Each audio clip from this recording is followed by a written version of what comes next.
Spoilers ahead. I originally was just gonna keep this as a mildly spoilerish type of video, but I realized as I was thinking more and more about what I was gonna say with regards to Thor Ragnarok that I really couldn't get into what does work for me in the movie and what really doesn't without getting into some major plot and character points. It actually ties in a little bit with my response to Marvel Studios movies this year. So not only is this kind of major spoilers for Thor Ragnarok, but also for Guardians of the Galaxy Volume 2 and Spider-Man Homecoming. I'll get into why those two in particular and the connections they have to my feelings for this most recent Marvel entry. So just a big heads up there. This is going to get into some spoiler territory for 3 Marvel movies, so if you haven't seen any of these 3 movies yet, let me just give you the rundown of Thor Ragnarok right out of the gate. It's fine. It's okay. It's a Marvel movie. It's pretty solid. It's going to be entertaining for you. I'd recommend seeing it in 3D. It is a good 3D visual feast for the eyes with all the big galactic scale and production value going on there. It's fun. It's entertaining. It's got some major tone and story and pacing issues, I feel. But other than that, it's nothing, it's not a train wreck. It's not a disaster. You're not going to regret having seen it on a big screen. If you'd want to maybe table it for a rental or Netflix, I understand completely. But at some point, check out Thor Ragnarok. If you've been following the Marvel movies so far, you're dug in like a tick, I'm guessing, so you're gonna see it. Let's get into the praises, because I don't hate this movie at all. I'm not like seething with anger after having seen it or anything like that. It's just there's a lot of stuff that I felt was kind of a letdown in the viewing. But first off, okay. Everyone's on their A game acting wise. I mean, your regulars, Thor, Loki, Ruffalo doing Banner and the Hulk stuff, Odin, all your regular players in the Thor and Marvel movies so far, they're pretty comfortable in these roles at this point. They have settled well into their dynamics. In fact, those are by far the most entertaining parts of the film for me. Whenever it's Thor and Loki talking to each other about serious stuff, whenever it's Thor and Hulk developing kind of this buddy, relationship in order to kind of achieve their goals. There is a pretty good scene between Thor, Loki, and Odin that got a pretty good emotional response out of me. The new people, Tessa Thompson as Valkyrie, she's pretty good. She's given a little bit of a mini arc that serves her character well, and she's fine. She's great. Karl Urban is good in his little role as Scourge. His introduction wasn't what I was kind of hoping for a character like that, but even in the long run, he gets a little bit of a payoff. Cate Blanchett as Hela. She cuts a very intimidating pathway through this film. Jeff Goldblum is Jeff Goldblum. Just the fact that it was Jeff Goldblum playing this Grandmaster character kind of just drew me in enough.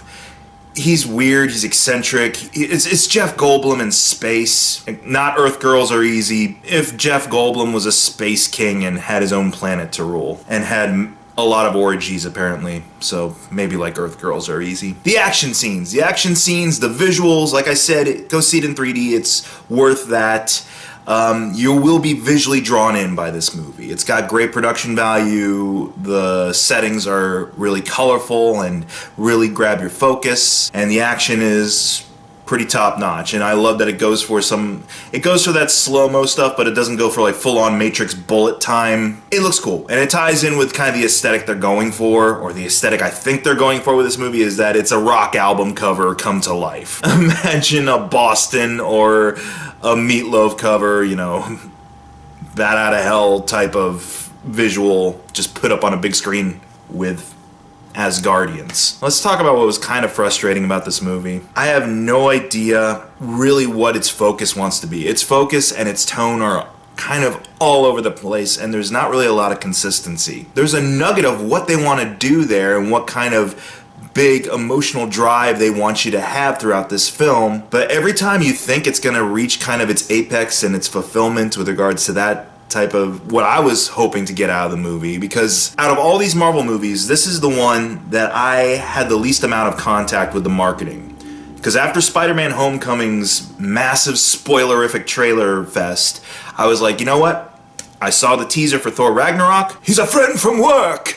You know, I did a little joke video about that, and I'll link it after this review. I saw that teaser trailer for Ragnarok, and I'm like, you know what? I'm done watching anything else about this movie until I see the actual movie. So I tried my best to avoid the trailers that came after or any TV spots, which is hard to do because, again, a lot of the ads that roll on some of my videos that aren't demonetized yet are Thor Ragnarok related. So it's been kind of a challenge to really avoid the marketing for this movie.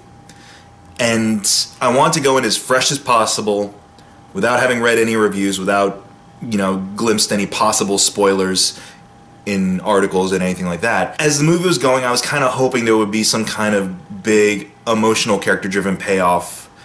It kind of sort of got there, but then it's immediately undercut by the movie trying way too hard to be funny. I said I was going to mention Guardians of the Galaxy Volume 2 and Spider-Man Homecoming. There's a reason why. As the year has gone on with Marvel Studios movies, I've found myself being the most emotionally invested in the first one that came out, Guardians of the Galaxy Volume 2, gradually waning down a little bit to Spider-Man Homecoming, and now to Thor Ragnarok, where there is still investment in the characters, of course, because these have been characters that have stood the test of a few years now in a couple of other movies, and they're likable enough, and they're portrayed by actors that are likable enough, so I'm still invested. But for a film talking about Ragnarok, talking about the destruction of Thor and Loki's world, essentially, man oh man, could I not give two shits about Asgard going up in smoke. It's just amazing. Like, I gave more of a crap about the ending of Guardians Volume 2, about Rocket's little raccoon face crying, and I gave more of a crap about Peter Parker and the Vulture having the Homecoming pep talk, an intense as shit scene in Spider-Man Homecoming, more so than I gave a crap about an entire world, extra-dimensional realm that this superhero's grown up in going boom. That's a consistent problem throughout Ragnarok, is that there will be these big ideas, there will be these big sequences that you're supposed to kind of feel like the gravitas of, you're supposed to feel a lot of feels towards perhaps, but the film doesn't want you to sit with that for more than 2 seconds, because it'll immediately be undercut by some stupid throwaway meta line or some side character, CGI rock Jar Jar Binks, I like to call him in here. I think his name's Kurg or Korg or something. He'll immediately say something stupid and it sucks you out of that moment. Like I said, Asgard goes boom at the end of this movie, and what are we left with? Are we left with kind of the gravity of that situation hitting Thor head on, or hitting Loki head on, or Valkyrie, or any other myriad of Asgardians in that group? Do you see much of their emotional, like, oh Jesus, our home is gone? No, we cut to Rock Jar Jar Binks going, oh, well, I guess the foundation's gone there. Fuck you. I feel like I'm getting a little mad now about this movie, but I really don't mean to. It was just something I noticed, and again, it's in another movie, maybe this would have worked, but the fact that it's building all this on something that's been not just kind of foreshadowed for us in earlier movies as being this big apocalyptic type of battle, but throughout this movie, you feel like it's building towards that head. It's building towards something kind of final. And when that finality isn't allowed to sit with you for a little bit because, oh, that might be a little too discomforting, not quite Disney-ish enough maybe, I don't know, they kill parents and worlds left and right in regular Disney films. I'm rambling now, I know, I don't know. The director, Taika Waititi, I hope I'm saying that name right, did What We Do in the Shadows, which is a fun movie. It's a great mockumentary. My dad and I will put that on every time I'm home. Like, he's always wanting me to watch What We Do in the Shadows with him every time I'm home, and we have a good laugh with it. I still laugh about stuff in that movie to this day. Like, just thinking about it makes me giggle a little bit. And it's really well put together. He did a great job with that, him and Jermaine Clement. And he does a great job with a lot of stuff in this movie. I don't want to take away too much from him with regards to what I'm griping about, but he knows how to construct visually stimulating action sequences. He's able to balance the characters when they are the actual characters well. I don't know if it's him or one of the writers, or some mandate from the Disney studios saying, don't let the heavy shit sit with the audience too much. No, we gotta keep it going with a couple of jokes, a little naughty stuff there for the adults in the crowd. There is a hand job joke in this movie. Thor is talking about his connection to Mjolnir, his hammer. He's like, I would hang on to it and twirl it, and then I'd rocket it into the sky, and it would pull me along. And this Rock Jar Jar Binks character I keep talking about, who is voiced by Taika Waititi, I believe it's him doing this character. He says, whoa, your hammer pulled you off? I'm just like, oh Jesus, they just made a hand job joke in a Thor movie, and it wasn't really that funny. I'm like, is this real? This really wasn't worth that line, guys. We didn't really need that. I don't know. Maybe I'm being too hard on this movie just because maybe I was expecting something a little bit more grandiose than what I got with it.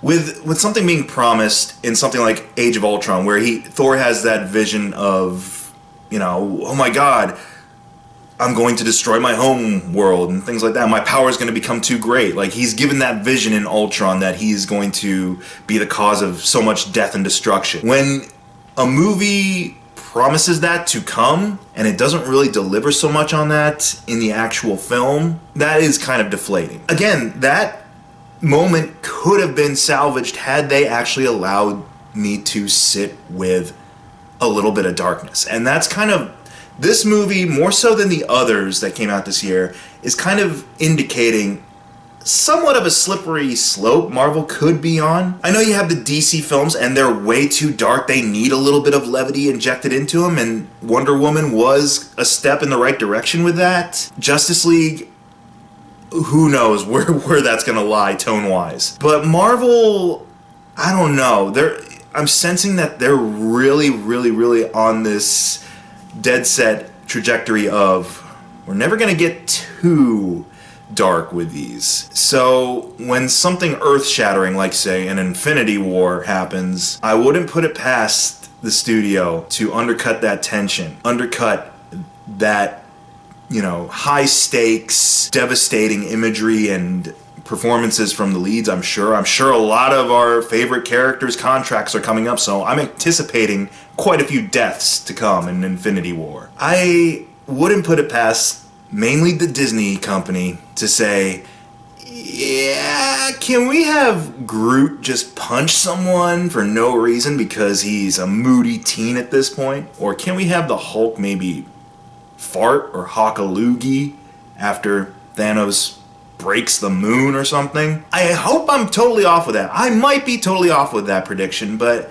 I wouldn't be surprised if that somehow found a way to worm its way into what should be the darkest installment in the Marvel Cinematic Universe. Now, this hasn't been a consistent problem throughout the movies so far. I'd say every movie has had its strengths and weaknesses.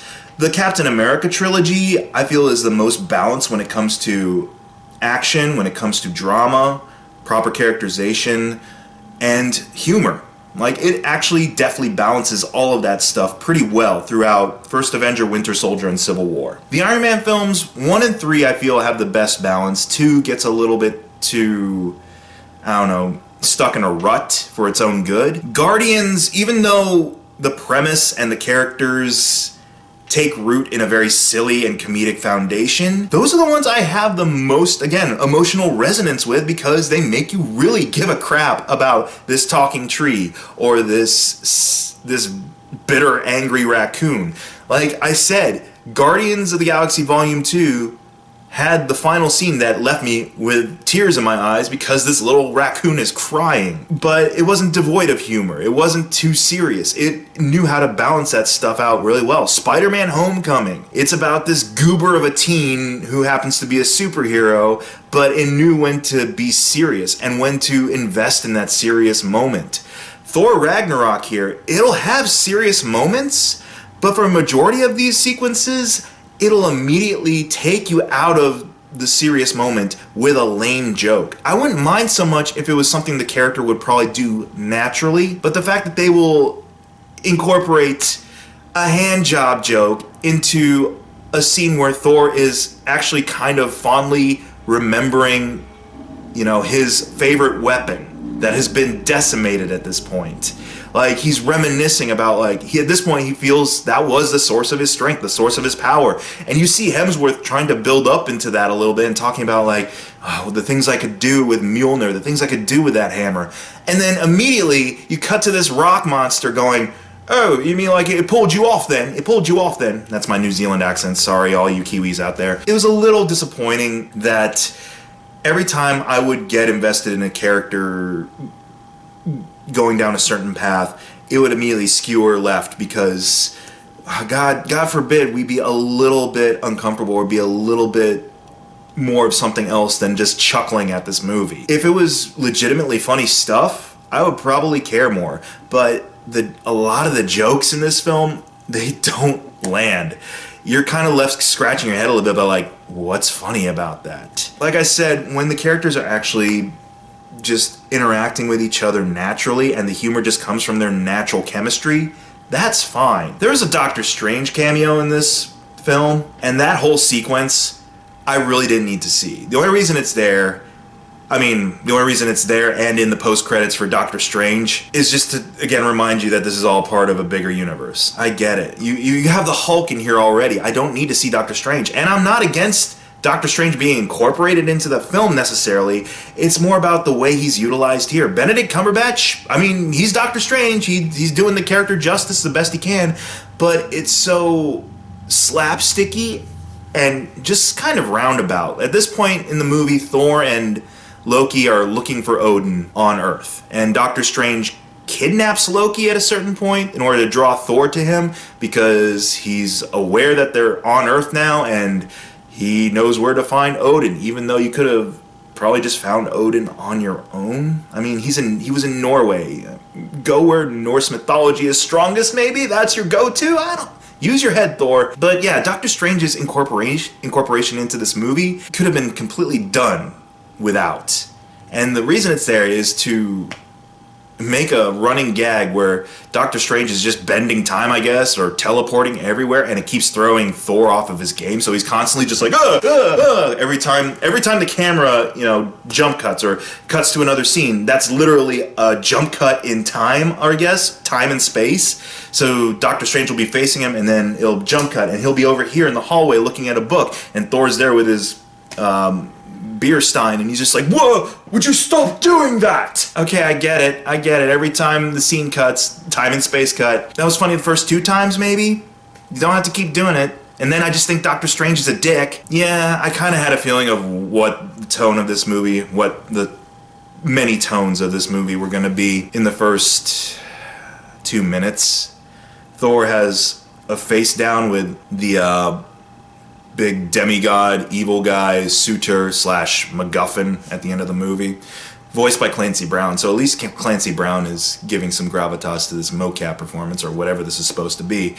But Thor is like dangling from his chain, as you saw in that teaser trailer, and he's talking to Suitor and talking about, like, I'm gonna bring about Ragnarok and you can do nothing to stop it, that type of big supervillain type stuff. And he's dangling, turning on this chain, and Thor's like, oh, hang on a second, I'm not facing you right now, not facing you. There we go. And he eventually turns around. Okay, funny the first time. They go back into the diatribe. They could have just continued the scene from there and got into the fight sequence faster, but no, they have to go around a second time for this stupid rotating the chain thing, and it's not funny. God bless Hemsworth, he's trying to make it funny, but I'm like, okay, that was a good one-off joke. Can we please just start the action sequence now? I don't know, it was a confusing sit for me because I was enjoying visually and also with a little bit of the character moments. I was enjoying that, but it just kept throwing me for loops with regards to, what do you want me to feel right now, movie? Like I said, the smaller character-driven moments work well. There's a cool scene in an elevator with Thor and Loki, and they're talking about their relationship, essentially, and how Thor has always loved Loki through all of his shitty behavior. And they give you a little bit of a pause with that, and Loki's quietly contemplating it. But then it's like, hey, you know what we should do? We should throw you at the enemy like we used to. Wouldn't that be fun? Let's do it. And then it goes into that pratfall. There's cool stuff between Thor and the Hulk. I like that they finally got the Hulk to form sentences which makes sense because he's been Hulk for a couple of years now, not letting Banner out. You know, even though he's got more intelligence than what he's demonstrated in previous movies, he's just essentially a big kid. And I get that, and I get why there's tension between him and Thor at one point, because he's respected on this planet that they're trapped on, and he doesn't want to leave, and he doesn't want Thor to leave, because Thor's kind of his buddy. So he's like, don't leave Hulk alone! Don't leave me, friend! Like, it's actually kind of sad and heartbreaking. And there's a couple of pacing and story things that I was kind of confused about, and I just set aside saying, okay, well, that just has to happen conveniently so we can just get to plot point 363. Valkyrie's incorporation into their little ragtag team that they want to take to Asgard to defeat Hela. Her character's established at this point, and I saw what they were going for with her, but her whole banding together with the Hulk and Thor seemed way too convenient at a certain point. So basically, Hulk is Jeff Goldblum's like gladiator champion, and he's living the good life in this palace, and Thor can't leave because he's got this inhibitor collar stuck in his neck that shocks him at the whim of anyone who's got the switch, I guess. And so he needs to get the switch away from Valkyrie. So Valkyrie in this movie is like a junk scavenger or something. Like, she collects stuff and presents it to the Grand Master if she thinks it's of value to him. And she captures Thor, essentially, and delivers him to Grand Master as this new gladiator combatant. But apparently she also has a buddy-buddy relationship with the Hulk, I guess. I don't know. Or she's his trainer? It was kind of confusing because Hulk at one point leaves his apartment.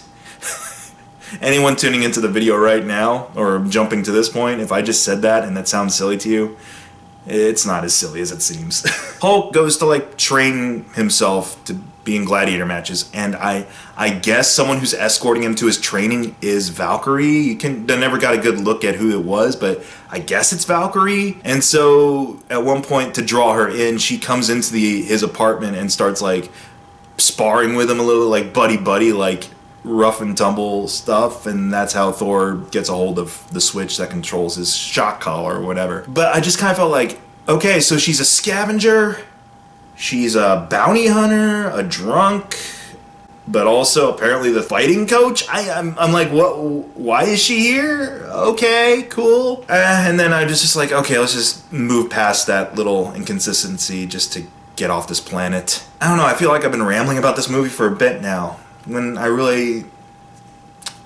honestly Thor Ragnarok amounts to it's okay.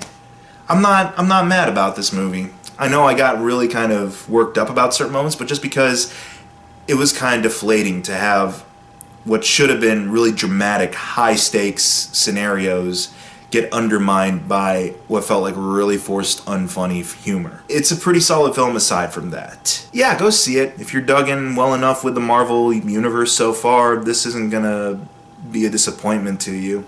It's perfectly adequate. It's definitely the weakest of the 2017 Marvel movies, I feel.